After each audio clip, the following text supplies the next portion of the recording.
Hello students, एवीकेएस academy में फिर से आप सभी का स्वागत है। आज हम इस लेक्चर में भारत की राज्य व्यवस्था यानी इंडियन पॉलिटी जो सब्जेक्ट है इसको किस तरह से देखना चाहिए CAPF examination point of view में, क्योंकि बच्चे बहुत परेशान होते हैं कि लक्ष्मीकांत पूरा पढ़े या आधा पढ़े या उसमें कुछ ही इंपॉर्टेंट टॉपिक्स है। ऐसा बहुत परेशानी है, वो पूरा परेशानी आज मैं दूर करूंगा। मैं आपको पूरा तरह से मैं बताऊंगा कौन कौन सा टॉपिक आपको देखना है, कौन सा टॉपिक ऐसा है जो आपको स्किप कर सकते हैं। So without wasting any time हम सीधा हमारा डिस्कशन में चलते हैं। ये जो वीडियो है आपके सामने ला रहा हूँ मैं, यानी श्रवण सामरानी, भारतीय राज्य व्यवस्था दैट इज इंडियन पॉलिटी। आज का देखिए, इंडियन पॉलिटी का जो सब्जेक्ट है, इस सब्जेक्ट को देखने के लिए आपको दो हिस्सों में इसको बांट सकते हैं। एक होता है ट्रेडिशनल पॉलिटी और दूसरा होता है डायनामिक पॉलिटी। ट्रेडिशनल पॉलिटी वो होता है जो हमेशा स्टैटिक रहते हैं, जैसे हमारा प्रियम्बल हो गया, पार्ट 1 हो गया, पार्ट 2 हो गया, फंडामेंटल राइट्स हो गए, ये सारे बात। लेकिन डायनामिक पॉलिटी का मतलब वो होता है स्टैटिक को उपयोग करके आपको कुछ चीज़ ऐसा होता है जो हमेशा बदलते रहते हैं। मान के चलो, फॉर एग्जांपल हाल ही में नीट का एक केस चला तमिलनाडु स्टेट में। जैसे तब मेडिकल कॉलेज का नीट का काउंसलिंग में पार्टिसिपेशन में वो एक करंट अफेयर्स का बात थे, लेकिन उसी करंट अफेयर्स को, वो तो डायनामिक है, करंट अफेयर्स का मतलब डायनामिक हो जाता है, लेकिन वही नीट काउंसलिंग में जो तमिलनाडु का वेल्लोर कॉलेज मेडिकल कॉलेज जो है वो पार्टिसिपेट करने से मना कर रहा था, यानी काउंसलिंग में पार्टिसिपेट करने से मना जब करेंगे वो एक कॉन्स्टिट्यूशन आर्टिकल का वायलेशन होता है। जैसे राइट टू रिलीजियस माइनॉरिटीज करके एक फंडामेंटल राइट है हम सभी का, तो उसका किस तरह से वायलेशन हो रहा है। मान के चलो आप फंडामेंटल राइट पढ़ लेते हो, पढ़ने के बाद आपका स्टैटिक तो पूरा हो जाएगा, लेकिन ये स्टैटिक को बिना उपयोग करके आप डायनामिज्म जो डायनामिक पार्ट होता है उसको नहीं समझ सकते हैं। कहने का मतलब आपका स्टैटिक का नॉलेज भी होना चाहिए, उसी के साथ आपका डायनामिक नॉलेज भी होना चाहिए, तभी आपका पेपर में पॉलिटी से जितना भी सवाल आते हैं वो पूरा हो पाएंगे। जैसे इससे पहले साल यानी 2019 के एग्जामिनेशन में मात्र 9 प्रश्न थे इंडियन पॉलिटी सब्जेक्ट से। ये भले कम था, लेकिन उससे पहले के सिनॉप्सिस या फिर उसके पहले के एनालिसिस देखने से हमें यह मालूम चलेगा कि इंडियन पॉलिटी में कम से कम हमें 15 सवाल तो आएगा ही आएगा। तो इसीलिए ये सब्जेक्ट जो है इंडियन पॉलिटी, ये बहुत ही महत्वपूर्ण है और आपको पूरा डंग के तरीके से इस सब्जेक्ट को देखना पड़ेगा। और बस देखना ही नहीं है, आपको बहुत सारा सवाल भी आपको प्रैक्टिस करना है, और हम एवीकेएस एकेडमी से तरफ से हम बहुत क्वेश्चंस भी आपको टेस्ट सीरीज के रूप में हम प्रैक्टिस भी कराएंगे। जैसे मैं बताऊंगा आपको, फर्स्ट टॉपिक आपको देखना पड़ेगा schedules of the Indian constitution, यानी संविधान की अनुसूची। भारत के संविधान के अंदर पूरा 12 स्केड्यूल होता है, और ये 12 स्केड्यूल में बता देता हूं बच्चों आप सभी को, ये तो आपको रटना ही है। These 12 schedules are to be by hearted। मैं जब रटने का, देखिए कुछ चीज़ें कॉम्पिटिटिव एग्जामिनेशन में ऐसा होता है जो रटना है, कुछ चीज़ें ऐसा होता है जो पढ़ना है, कुछ चीज़ें ऐसा होता है जो समझना है। समझने वाला चीज़ मैं बाद में बताऊंगा, लेकिन रटने वाला चीज़ देखिए, मैं कोई भी एग्जामिनेशन में आपसे सीधा पूछेंगे स्केड्यूल 8 डील्स विथ, स्केड्यूल 8 किस तरह का बात करते हैं, ऑप्शंस दिया जाएगा ABCD। सो इस तरह का बातें आप सवाल आपसे एग्जामिनेशन में जब पूछते हैं तब आपको ज़्यादा दिमाग लगाने का ज़रूरत नहीं, क्योंकि वो सीधा सीधा आपसे सवाल पूछ रहा है। लेकिन कुछ statements, schedule, consider the following statements about the schedules of Indian constitution करके 3-4 स्टेटमेंट डाल देते हैं, तब आपको थोड़ा सा दिमाग लगा करके उसको एनालिटिकल वे में अप्रोच करना पड़ेगा। तो इसलिए एनालिसिस करने के लिए आपको पहले स्टैटिक जो है वो तो कम से कम आपको समझना चाहिए, पढ़ना चाहिए, रटना भी चाहिए। तो संविधान के अंदर पूरा 12 स्केड्यूल है। शुरुआत में सिर्फ 8 स्केड्यूल थे, लेकिन 4 और स्केड्यूल कॉन्स्टिट्यूशन अमेंडमेंट के द्वारा जोड़ा गया था, यानी it was added. Initially there were only 8 schedules, 4 others were added by constitutional amendment। So मैं आप सभी को बता दूं, आप जब इस 12 के 12 स्केड्यूल को आप रख लेते हैं तब आपका 1 से 2 नंबर आने का संभावना बहुत ज़्यादा है। कहने का मतलब, अब बस स्केड्यूल रख लेना, पॉलिटी से एक सवाल मैं आपको गारंटी देता हूं। और स्केड्यूल्स पढ़ने के बाद दूसरा ऐसा टॉपिक बहुत ही इंपॉर्टेंट है जिसे हम कहते हैं संघ और उसका क्षेत्र, यानी union and it's territory. Union and it's territory में आपको 4 आर्टिकल्स पढ़ना पड़ेगा, यानी आर्टिकल 1 से आर्टिकल 4 तक। और इन चारों आर्टिकल पढ़ने के बाद आपको उधर समझ में आएगा भारत के नाम क्या है, और हाल ही में डिस्कशन चल रहा है इंडिया का नाम बदल करके भारत लगाएंगे या फिर हिंदुस्तान लगाएंगे। उसके लिए कौन सा आर्टिकल को संविधानिक संशोधन, कॉन्स्टिट्यूशनल अमेंडमेंट करना पड़ेगा। और जैसे तेलंगाना हाल ही में नया स्टेट बना है, किस तरह से स्टेट बनता है, किस तरह से हम दोनों स्टेट को जोड़ते हैं, यूनियन टेरिटरी किस तरह से बनते हैं, अंतर क्या है स्टेट और यूनियन टेरिटरी में। बस इस तरह का सारे इंफॉर्मेशन, जानकारी आपको इधर देखने के लिए मिलेगा। और हाल ही में करंट में ये इस तरह का टॉपिक है, तो ये जाहिर की बात है कि आपको स्टैटिक भी आपको जान लेना। उसके बाद आर्टिकल 1 to 4 आप इधर पढ़ लेते हैं, और उसके बाद आप लिंग्विस्टिक स्टेट का कुछ बातें इधर करेंगे। लिंग्विस्टिक स्टेट का मतलब होता है भाषा के आधार पे जैसे स्टेट्स बना है, जैसे आंध्रा स्टेट जो है वो भाषा के आधार पे बना।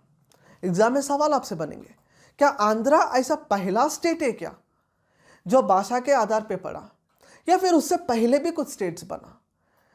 कौन कौन सा कमिटी है, जैसे इसके दार कमेटी है, जेवीपी कमेटी है, जेवीपी यानी Jawaharlal Nehru Vallabhbhai Patel and Pattabhi Sitaramayya, Fazal Ali commission है, एसआरसी है, स्टेट रीऑर्गेनाइजेशन कमीशन। वो सारे के सारे बात आप करेंगे in the first part.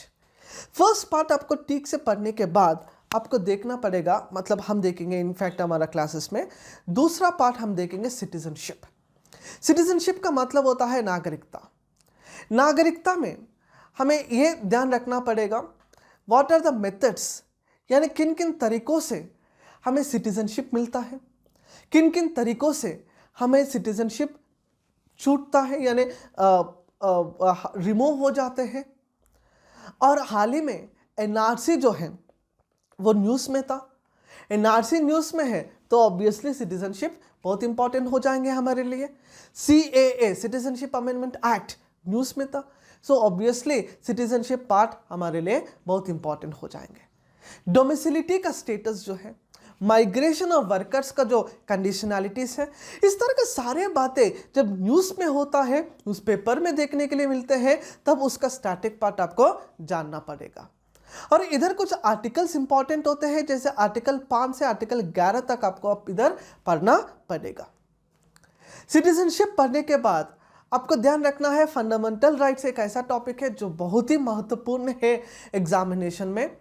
Fundamental rights में कई तरह का आपको फंडामेंटल राइट्स पढ़ना पड़ेगा, यानी 12 से आर्टिकल लेकर के 35 यानी 35 आर्टिकल तक आपको इधर पढ़ना पड़ेगा। फंडामेंटल राइट्स में कई तरह का फंडामेंटल राइट्स होता है, जैसे राइट टू इक्वालिटी होता है, राइट टू फ्रीडम है, राइट टू लाइफ है, एक इनफैक्ट राइट टू फ्रीडम के अंदर ही राइट टू लाइफ है, राइट अगेंस्ट एक्सप्लॉयटेशन है, right to freedom of religion, right to cultural and educational rights, right to property और राइट टू कॉन्स्टिट्यूशनल रेमेडीज। इस तरह का सारा टाइप्स ऑफ फंडामेंटल राइट्स। पहले बता दो, राइट टू प्रॉपर्टी अभी तो नहीं है, लेकिन उसका निकालने का प्रोसीजर जो था 1978 का case study, 44th constitutional amendment हमेशा आपको एग्जामिनेशन में पूछ रहा है। इसलिए मैं बता दूं, फंडामेंटल राइट्स बहुत ही इंपॉर्टेंट टॉपिक है हमारे लिए सीएपीएफ पॉइंट ऑफ व्यू में। लेकिन इसका केस स्टडीज भी होता है, इनफैक्ट मैं बाद में बात करूंगा आपसे केस स्टडीज को किस तरह से देखना पड़ेगा। उसी के बाद 4th पार्ट है हमारा संविधान में राजनीति के निर्देशक सिद्धांत, यानी directive principles of state policy. ये directive principle of state policy का मतलब होता है सरकार उस दिन, आज जो भी सरकार हमारे देश में चल रहा है, उस सरकार का क्या क्या पावर्स है, क्या क्या उनको करना चाहिए। और ये एक तरह से सरकार का मैनिफेस्टो होता है। जैसे कोई सरकार बनते हैं तो चुनाव में चले जाते हैं, पहले सरकार बनाने से पहले। मान के चलिए 2019 में बीजेपी ने सरकार बनाया, लेकिन बीजेपी सरकार बनाने से पहले कैंपेनिंग करते हैं। कैंपेनिंग में ये बताते हैं हम सरकार में आने के बाद हमें ये करने हैं, हम ये करेंगे, वो करेंगे, वो करेंगे। तब उसको पूरा आम आदमी का जो समस्या होता है उसको जानना पड़ेगा, उसको ध्यान से देखना पड़ेगा। देखने के बाद कोई भी लीडर होता है वो अपने मन से एक मैनिफेस्टो प्रिपेयर करते हैं। लेकिन बी आर अम्बेडकर के हिसाब से कोई भी नेता, कोई भी लीडर, कोई भी प्राइम मिनिस्टर, कोई भी चीफ मिनिस्टर, उनको देश के समस्याओं को देखने के लिए, उनको देश का जो आम आदमी का, जो कॉमन मैन का जो प्रॉब्लम्स होता है उसको देखने के लिए उसको कोई भी कैंपेनिंग वगैरह करने का ज़रूरत नहीं है। उसको सिर्फ और सिर्फ अपने देश के संविधान के अंदर जो directive principles of state policy होता है उसको देखने से ही उनका मैनिफेस्टो बन सकता है।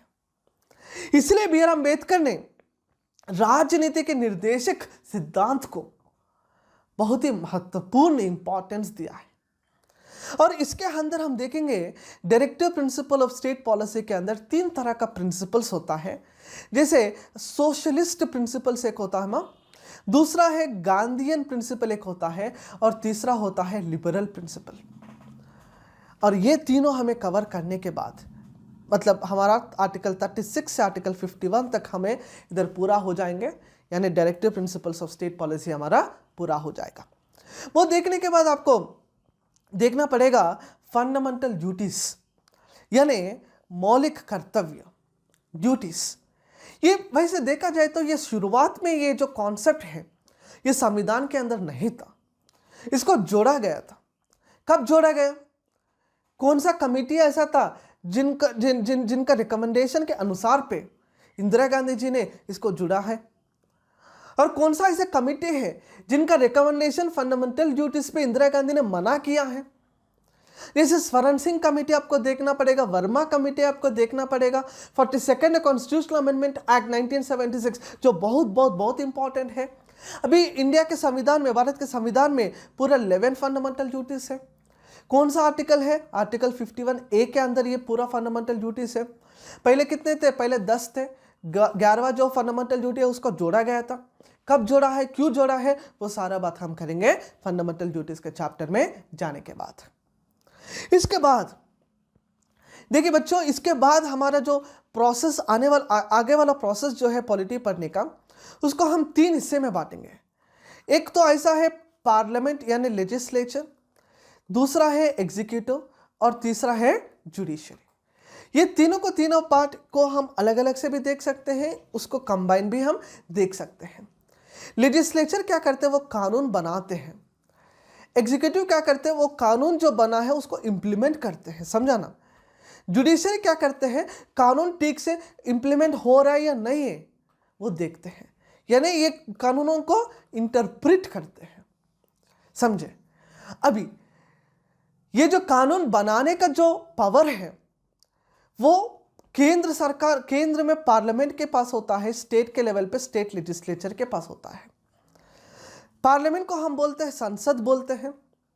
पार्लियामेंट के अंदर 3 भाग होता है, एक राष्ट्रपति यानी प्रेसिडेंट, दूसरा राज्यसभा, और तीसरा होता है लोकसभा।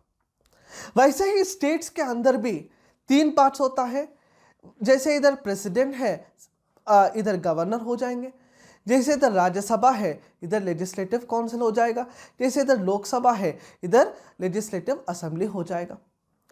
और मैं आप सभी को बता दूं, जब हम इस तरह का दोनों हाउसेस के बात करेंगे ना, तब उस स्टेट को बोलते हैं बाइकैमरल लेजिस्लेचर, यानी 2 हाउसेस हैं उस स्टेट में, एक लेजिस्लेटिव असेंबली भी है और दूसरा लेजिस्लेटिव काउंसिल भी है।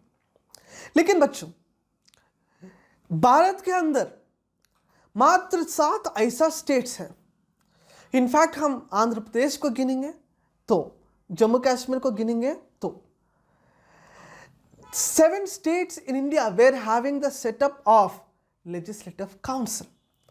But now few states like Andhra Pradesh, Jammu and Kashmir are moving a process. निकालने का प्रोसेस ऑलरेडी शुरुआत किया है। तो बाइकैमरल देखना पड़ेगा, यूनिकैमरल देखना पड़ेगा। सिंपल के बातों में, शब्दों में समझना, बाइकैमरल मतलब 2 हाउस होता है, यूनिकैमरल मतलब एक ही हाउस होता है। एक ही हाउस का मतलब होता है असेंबली सिर्फ होता है, बाइकैमरल का मतलब असेंबली भी होता है और काउंसिल भी होता है। जैसे सेंट्रल में प्रेसिडेंट होता है, स्टेट में गवर्नर होता है। समझे इतनी बात? नेक्स्ट, और वो पार्लियामेंट में कानून कैसे बनाते हैं? कानून बनाने के लिए हमें बिल लाना पड़ेगा और बिल को दोनों भी हाउसेस में पास करके राष्ट्रपति का जो अप्रूवल होता है, उसके बाद जाकर के वो बिल एक्ट बनेंगे, वो बिल कानून बनेंगे। वो बिल भारत के संसद में 3 तरह का बिल्स हम इंट्रोड्यूस कर सकते हैं। एक ऑर्डिनरी बिल होता है, दूसरा मनी बिल है और तीसरा कॉन्स्टिट्यूशनल अमेंडमेंट बिल। ये तीनों को तीन बिल यदि हम ठीक से समझेंगे ना, 2 से 3 सवाल हमारा हाथ में है। हम समझेंगे जब हम उस लेक्चर में चले जाएंगे तब। उसके बाद एग्जीक्यूटिव ऐसा पार्ट होता है जो हमारा कानून जो हमने बनाया है उसको इंप्लीमेंट करेंगे। और एग्जीक्यूटिव भी 2 तरह से होता है, यूनियन होता है और स्टेट होता है। यूनियन एग्जीक्यूटिव में प्रेसिडेंट है, vice president, in fact vice president बगल में आ जाता है, प्रेसिडेंट है, काउंसिल ऑफ मिनिस्टर है। काउंसिल ऑफ मिनिस्टर यानी ग्रुप ऑफ मिनिस्टर्स, 3 तरह का मिनिस्टर्स होता है। कैबिनेट मिनिस्टर एक है, मिनिस्टर ऑफ स्टेट एक होता है, minister of state with independent charge तीसरा होता है। और अटॉर्नी जनरल एक पोस्ट है जो सेंट्रल कैबिनेट में यूनियन एग्जीक्यूटिव में आ जाता है। कैग एक ऐसा पोस्ट है जो भी यूनियन एग्जीक्यूटिव में आ जाता है। सेंट्रल गवर्नमेंट एम्प्लॉयज़ भी यूनियन एग्जीक्यूटिव में आ जाता है। और ये सारे देखने के बाद हमारा यूनियन एग्जीक्यूटिव खत्म, इंप्लीमेंट करेंगे ना। फिर स्टेट में क्या आएगा? इधर प्रेसिडेंट आ गया, इधर कौन आएगा माँ? गवर्नर, इधर काउंसिल ऑफ मिनिस्टर, इधर भी काउंसिल ऑफ मिनिस्टर। लेकिन इधर काउंसिल ऑफ मिनिस्टर का अध्यक्ष कौन था? प्रधानमंत्री। इधर काउंसिल ऑफ मिनिस्टर का अध्यक्ष कौन है? मुख्यमंत्री। ठीक है ना। इधर स्टेट में भी जैसे इधर 3 तरह का मिनिस्टर्स है ना, लेकिन स्टेट के अंदर 3 तरह का मिनिस्टर नहीं होता है। इधर सिर्फ कैबिनेट मिनिस्टर और अदर मिनिस्टर्स होता है। वैसे बहुत सारे स्टेट्स में कैबिनेट पोर्टफोलियो ही देते हैं, हम समझेंगे उधर जाने के बाद क्या होता है। जैसे इधर अटॉर्नी जनरल है, इधर कौन है गामा? Advocate general. हर स्टेट का जो लॉ लीगल ऑफिसर होता है उन्हें बोलते हैं एडवोकेट जनरल। ठीक है। इधर कैग है, इधर भी कैग हो जाएंगे क्योंकि स्टेट का अलग से कैग नहीं होता है। तो ये पूरा करने के बाद हमारा दूसरा पार्ट जो है एग्जीक्यूटिव भी हो जाएंगे। एग्जीक्यूटिव यानी कार्यपालक। उसके बाद तीसरा हमारा पार्ट है न्यायतंत्र यानी जुडिशरी। जुडिशरी जैसे मैंने बोला था ना, लेजिस्लेचर को 2 बातों में, union legislature, state legislature. Executive में मैंने कहा था क्या? Union executive, state executive. लेकिन जुडिशरी देखना माँ, जुडिशरी 2 भागों में नहीं होता है। जुडिशरी हमारा इंटीग्रेटेड होता है, यानी पूरा भारत के एक तरह का ही न्याय व्यवस्था होता है या फिर न्याय तंत्र होता है। जैसे सुप्रीम कोर्ट टॉप में है, उसके नीचे हाई कोर्ट, उसके नीचे डिस्ट्रिक्ट कोर्ट, उसके नीचे 2 तरह का केसेस होता है, एक सिविल केसेस होता है, दूसरा क्रिमिनल केसेस होता है। सिविल में फर्स्ट कोर्ट है सबऑर्डिनेट कोर्ट, उसके नीचे है मुंसिफ कोर्ट। क्रिमिनल में फर्स्ट कोर्ट है चीफ जुडिशियल मजिस्ट्रेट, उसके नीचे है जुडिशियल मजिस्ट्रेट। ये सारा कोर्ट्स को हम समझेंगे। कोर्ट में जाने के बाद ही कोर्ट का जजेस का अपॉइंटमेंट किस तरह अपॉइंट करते हैं, क्वालिफिकेशन क्या होना चाहिए, कौन अपॉइंट करेंगे, कौन निकालते हैं, किस तरह का निकालेंगे, एज क्या है, सुप्रीम कोर्ट रिटायरमेंट एज क्या है, हाई कोर्ट का रिटायरमेंट एज क्या है, पावर्स क्या है, जैसे पावर ऑफ ओरिजिनल जुरिस्डिक्शन क्या है, अपीलेट जुरिस्डिक्शन क्या है, सस्पेंसिव वीटो पावर्स क्या है। इनफैक्ट ये सारे जो बात है हम जुडिशरी में जाने के बाद करेंगे। उसके बाद आता है हमारा बहुत ही important point CA point of view में, local self government. Local self government का मतलब होता है स्थानीय स्व सरकारों। स्व सरकारों मतलब सेल्फ गवर्नमेंट। सेल्फ गवर्नमेंट का मतलब 2 तरह से होता है। एक है गांवों में यानी विलेजेस में होता है, और दूसरा है शहर में यानी अर्बन एरियाज में। ग्राम पंचायत जिसे हम बोलते हैं जो विलेजेस में होता है, और अर्बन एरियाज में हो जाएगा म्युनिसिपैलिटीज। क्लियर। ग्राम पंचायत 3 तरह से होता है, gram panchayat at the very bottom level, mandal parishad, zila परिषद, ये तीनों। म्युनिसिपालिटी में म्युनिसिपालिटी होता है, म्युनिसिपल, नगर पालिका, पुर पालिका, ठीक है। इस तरह का बातें हम करेंगे इधर जाने के बाद। ये जाने के बाद making of the local governments, making of the historical evidences of local governments भी हमारे लिए बहुत बहुत इंपॉर्टेंट हो जाते हैं। जैसे बलवंत राय मेहता कमेटी, अशोक मेहता कमेटी, जीवी के Rao committee, LM Singhvi committee, के तुंगन कमेटी, ठीक है ना। ये सारे कमिटीज़ जो है उसको हमें जानना पड़ेगा, क्योंकि कमिटी से भी हमारा सवाल बन रहा है। वो देखने के बाद हम देखेंगे कॉन्स्टिट्यूशनल बॉडीज़, ठीक है। ध्यान से देख लीजिएगा, कॉन्स्टिट्यूशनल बॉडीज एक होता है, नॉन कॉन्स्टिट्यूशनल बॉडीज एक होता है, स्टैट्यूटरी, ठीक है। नॉन कॉन्स्टिट्यूशनल बॉडीज को दो तरह से, स्टैट्यूटरी बॉडीज होता है, नॉन स्टैट्यूटरी बॉडीज भी हो जाते हैं। कॉन्स्टिट्यूशन का बॉडीज का मतलब होता है, सिंपल से बात में, जिनका मेंशन संविधान में है वो कॉन्स्टिट्यूशनल बॉडीज होता है। नॉन कॉन्स्टिट्यूशनल बॉडी का मतलब जिनका मेंशन संविधान में नहीं है। जैसे इलेक्शन कमीशन हो गया, कॉन्स्टिट्यूशनल है। यूपीएससी कॉन्स्टिट्यूशनल बॉडी है। इनफैक्ट कैग कॉन्स्टिट्यूशनल बॉडी है। In fact attorney general constitutional body है। नॉन कॉन्स्टिट्यूशनल बॉडी का मतलब जो इंडिया में सेटअप है लेकिन संविधान में उसका मेंशन नहीं है।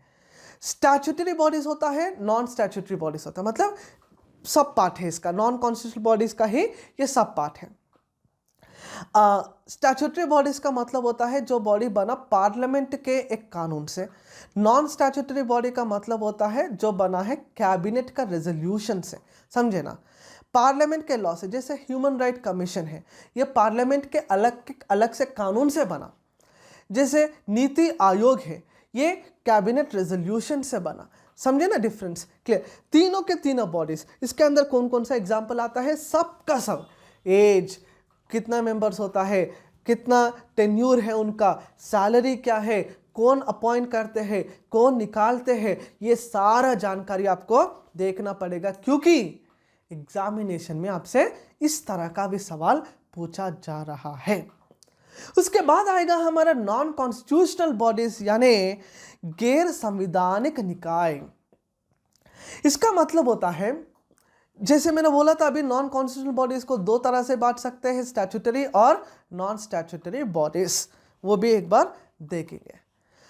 और संविधान के अंदर इंपॉर्टेंट केस स्टडीज एक बहुत इंपॉर्टेंट है। वैसे CAPF पॉइंट ऑफ व्यू में इतना ज़्यादा केस स्टडीज़ तो पूछेंगे नहीं, लेकिन हमें मौका नहीं देना है यूपीएससी को कि हमारा 1 नंबर ले ले, हमारा 2 नंबर ले ले। हमें ऐसा पॉलिटी पढ़ रहे हैं, मतलब पॉलिटी, देखिए लक्ष्मीकांत पढ़ने से क्या आपका पॉलिटी पूरा हो जाएगा क्या? नहीं। या फिर कोई अदर मटेरियल NCERT पढ़ने से पूरा हो जाएगा? नहीं। AVKS का मटेरियल पढ़ने से पूरा हो जाएगा? नहीं। लेकिन आपको करना क्या पड़ेगा, इसीलिए मैं बोलता हूँ AVKS, भले वो कोई भी बुक हो, AVKS का बुक हो या लक्ष्मीकांत हो या DD बसु हो या NCERT हो, वो सारा का सारा जो किताबों हैं, देर ऑल द रेफरेंस बुक्स, यानी आपका पॉलिटी में स्कोर करने के लिए वो मदद करेंगे, समझे ना बात।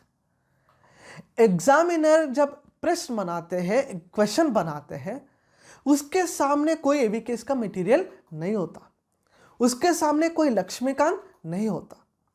Clear all of you? So इस तरह से जब आप एग्जामिनर बनना पड़ेगा, क्लियर। आपको एग्जामिनेशन में जीतने के लिए एक एस्पिरेंट नहीं, आपको एक पेपर सेटर बनना पड़ेगा। अपने मन से क्वेश्चन बनाना जब सीखते हो तभी आपका प्रिपरेशन पूरा है, नहीं तो नहीं। क्लियर? इनफैक्ट हमारे क्लासेस में आप देख सकते हैं हम किस तरह से, मैं खुद क्वेश्चन फ्रेम करूंगा ऑन स्पॉन्टेनियस में, वैसे ही आप सभी का होना चाहिए। क्वेश्चंस फ्रेम करो और वह क्वेश्चंस को आप एनालाइज करो। आप क्वेश्चन देखने के बाद आप जो बेसिक मटेरियल है उससे जोड़ने का कोशिश करो, तब you will be enjoying your preparation, ठीक है ना। तो इंपॉर्टेंट केस स्टडीज, विनम्रता मामले का अध्ययन, यानी देखिए केस स्टडीज इसीलिए इंपॉर्टेंट है, भले फंडामेंटल राइट्स पढ़ेंगे, स्टेट का डेफिनेशन हम पढ़ेंगे, directive principles of state policy जो मैंने कहा था आपसे, इधर बहुत काम आएगा मैं ये केस स्टडीज़ वगैरह। और केस स्टडीज़ जैसे गोलकनाथ केस हो गया, मिनर्वा मिल्स केस हो गया, जैसे केशवानंद भारती केस हो गया, every case is important for us. बहुत सारा केसेस हम पढ़ेंगे अलग से। उसके बाद आएंगे वह हमारा एक और इम्पॉर्टेंट बात है मेकिंग ऑफ इंडियन कॉन्स्टिट्यूशन, यानी भारतीय संविधान निर्माण या फिर भारतीय संविधान का बनाना। इधर हमारा थोड़ा सा मॉडर्न इंडियन हिस्ट्री से हम कनेक्ट करना पड़ेगा, क्योंकि ब्रिटिशर्स इंडिया में आए थे 1600 में। वो आने के बाद 1773 में रेगुलेटिंग एक्ट बनाया, 1784 में पिट्स इंडिया एक्ट बना था, फिर चार्टर एक्ट्स बना है, चार्टर एक्ट ऑफ 1813, 1833, 1853। उसके बाद हो गया रिवोल्ट ऑफ 1857। उसके बाद बना councils act of 1858, councils act of 1861, ठीक है, councils act of 1892, councils act of 1909, councils act of, in fact उसके बाद आएगा government of India act of 1919, government of India act of 1935, फिर इंडियन इंडिपेंडेंस एक्ट ऑफ 1947। उसके बाद हमारा संविधान बन गया है। 1946 से ही इनफैक्ट हमारा संविधान बनना चालू हो गया। 1946 11 दिसंबर से जो हमारा कॉन्स्टिट्यूंट असेंबली बना था उधर से ही संविधान बनना शुरू हो गया। उसके बाद से नवंबर 26 को हमारा संविधान को हमारा कॉन्स्टिट्यूंट असेंबली ने एक्सेप्ट किया है, इसीलिए उस दिन को हम कॉन्स्टिट्यूशन डे भी हम बोल सकते हैं। और उसके बाद जनवरी 26, 1950 से पूरा देश में संविधान लागू हो गया, इसीलिए उस दिन को हम रिपब्लिक डे के रूप में भी हम मनाते हैं। यानी आपका 1773 से लेकर के 1950 तक आपको जब लेके आएंगे ये पूरा आपका हो जाएगा मेकिंग ऑफ इंडियन कॉन्स्टिट्यूशन, ठीक है ना। इधर ही मेकिंग ऑफ इंडियन कॉन्स्टिट्यूशन देखने के बाद ही हम एक और इम्पॉर्टेंट बात पढ़ेंगे, that is the preamble of Indian constitution, ठीक है ना। भारत का संवैधानिक प्रवेश जिसे हम बोलते हैं प्रियम्बल ऑफ द कॉन्स्टिट्यूशन, उसके अंदर बहुत सारा शब्द होता है जिनका मतलब कुछ लोगों को पता है, कुछ लोगों को नहीं भी पता है। Everything we will be understanding once we step into that particular discussion, ठीक है ना। सो पॉलिटी में आपको वैसे मोटा मोटा सा देखा जाए तो आपको लक्ष्मीकांत एक बेसिक रेफरेंस बुक है, AVKs का एक बेसिक रेफरेंस बुक है, NCERT, ठीक है, NCERT भी कॉन्स्टिट्यूशन इन द मेकिंग ऐसा करके कुछ NCERT आता है, ये भी एक रेफरेंस बुक है। और उसके साथ कुछ टेस्ट सीरीज में अलग अलग से पॉलिटी का क्वेश्चंस आपको सॉल्व करना पड़ेगा। मैं तो बोलता हूँ एक किताब पढ़ो लेकिन 100 बार पढ़ो, ठीक है ना, कोई भी एक पढ़ो। आप DD बसु और लक्ष्मीकांत दोनों को लेने का ज़रूरत नहीं है, चाहे होता है तो DD बसु पढ़ो या फिर रमाकांत पढ़ो या फिर कृष्णा रेड्डी पढ़ो या फिर लक्ष्मीकांत पढ़ो, लेकिन एक पढ़ो पर 100 बार पढ़ो, ठीक है। लेकिन टेस्ट सीरीज ऐसा है जो भी टेस्ट सीरीज आप देना टेस्ट सीरीज आप दे सकते हैं, ठीक है ना, क्योंकि टेस्ट सीरीज में आपको क्या है, आपका थिंकिंग प्रोसेस जो है वो बदलते रहते हैं from the question to question. लेकिन बुक्स आपको ज़्यादा पढ़ने का वैसे ज़रूरत नहीं लगता है। सो पॉलिटी के लिए इस तरह का कॉन्सेप्ट, मतलब मैंने जो भी टॉपिक्स अभी बताया था, यदि वो भी आप देख लेंगे ना, then also you are safe from polity point of view, you are completely safe, आप बहुत सेफ है। 15 नंबर भी आएंगे तब उसमें से 15 से 15 नहीं गारंटी दे सकता हूँ, लेकिन 15 में कम से कम 13 से 14 नंबर आपको बनने का संभावना बहुत ज़्यादा है। बहुत बहुत धन्यवाद, थैंक यू सो मच।